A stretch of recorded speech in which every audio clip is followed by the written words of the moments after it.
en Platiquemos, que es el podcast de Asociación Pop Nog, que producimos mes a mes. Y en esta oportunidad tenemos la fortuna de contar con tu persona. Hoy queremos hablar sobre el tema de memoria histórica y específicamente con el título Recordar para sanar. Entonces, ¿qué te viene a la mente? Recordar para sanar, a mí se me viene mucho a la mente lo que es el proyecto de Recorridos de las Memorias, que es prácticamente un proyecto que nosotros tenemos como fundación, en donde abordamos las calles como espacios de memoria, espacios donde sucedieron cosas, sucedieron muchas tragedias, pero también muchas cosas que nos vienen a recordar que prácticamente se necesita justicia aquí en este país.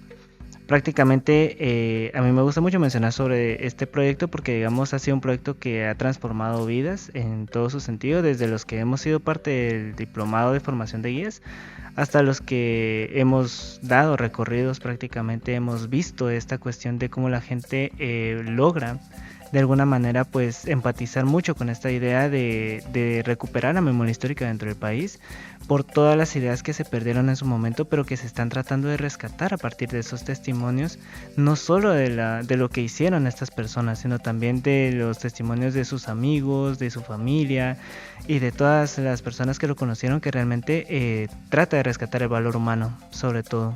Sí, es muy valioso el tema de la memoria porque nuestro presente es producto justamente de nuestra historia. Hemos escuchado cómo muchas personas intentan borrar intencionalmente la memoria para solo olvidar. ¿Cuál es tu opinión sobre estas personas que opinan que solo debe de olvidarse o porque no superan el pasado? Seguramente has escuchado estas narrativas. Créanme que es una opinión bastante dura de escuchar porque realmente nosotros somos quienes somos gracias a nuestro pasado y hay que entender ese pasado para no repetir acciones en el futuro. Y lo que pasó aquí en Guatemala durante más de 36 años fue pues una consecuencia de que no se tenía estas cuestiones de pensamiento de tratar de ver este pasado como algo que se pueda construir para un futuro mejor. Y lastimosamente estas personas que dicen que olviden el pasado, aquí nada pasó, pues son las mismas que van a tener esa tendencia de repetir esas acciones. Entonces yo no estoy de acuerdo con esa expresión de olviden el pasado. No, el pasado nos hace las personas que somos y que nos orientan a nuestras acciones futuras.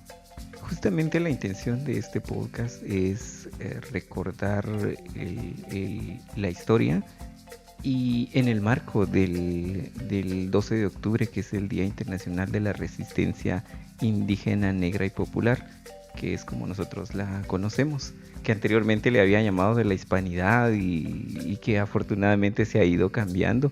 Entonces eso justamente para nosotros, contanos cómo empezaste, cómo te involucraste en el tema de los recorridos de la memoria. Realmente el tema es un poco más curioso cuando se pone en análisis porque digamos yo vengo también de la universidad pública, ¿no? De la San Carlos.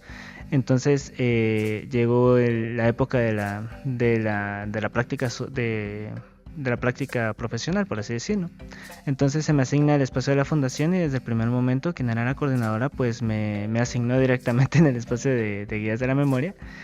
Y al momento en el que ellos me recibieron, pues ya fue otro mundo realmente.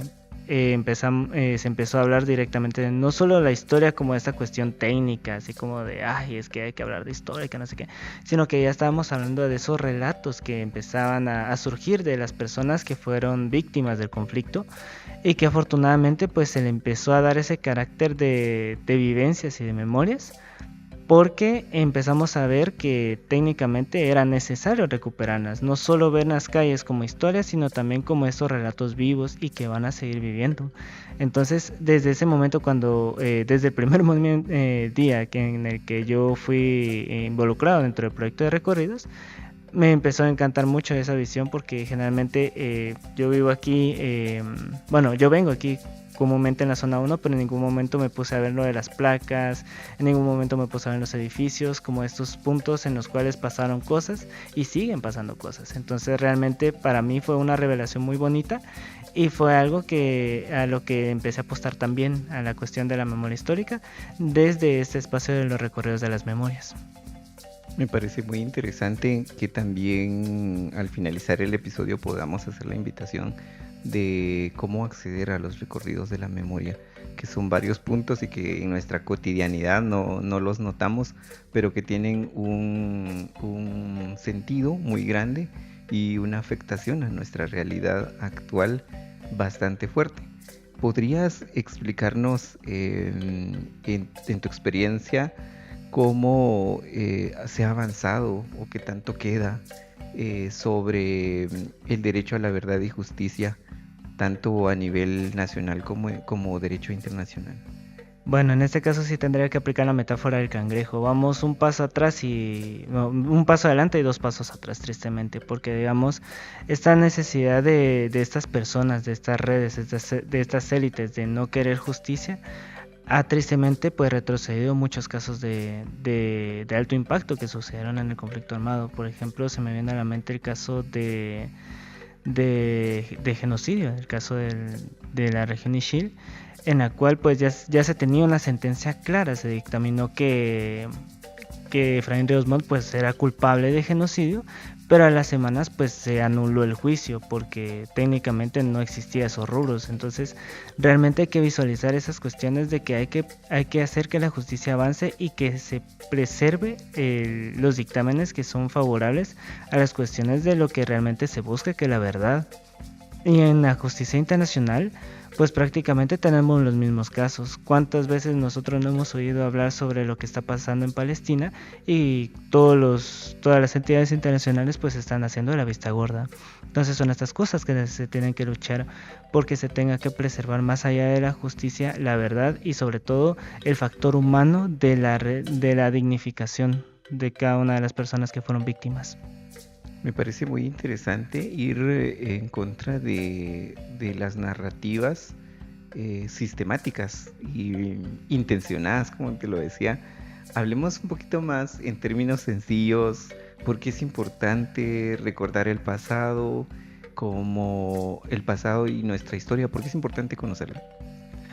Porque prácticamente es lo que nosotros vamos a hacer en algún momento.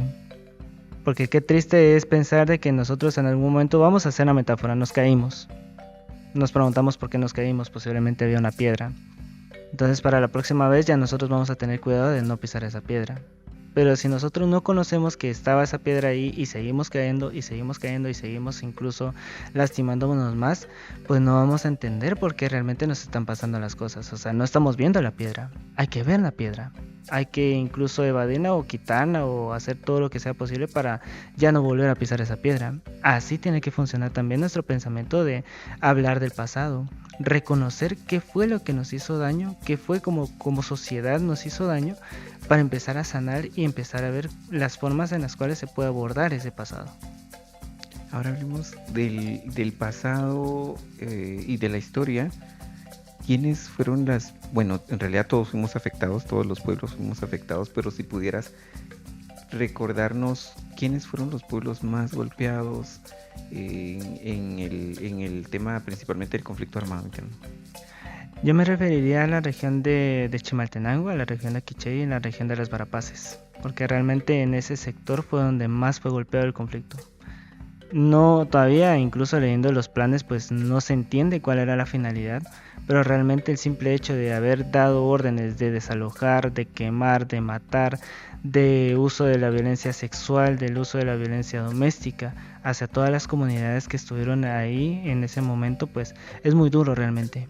Y hay que reconocer en este espacio que prácticamente existieron distintas formas de violencia en ese momento.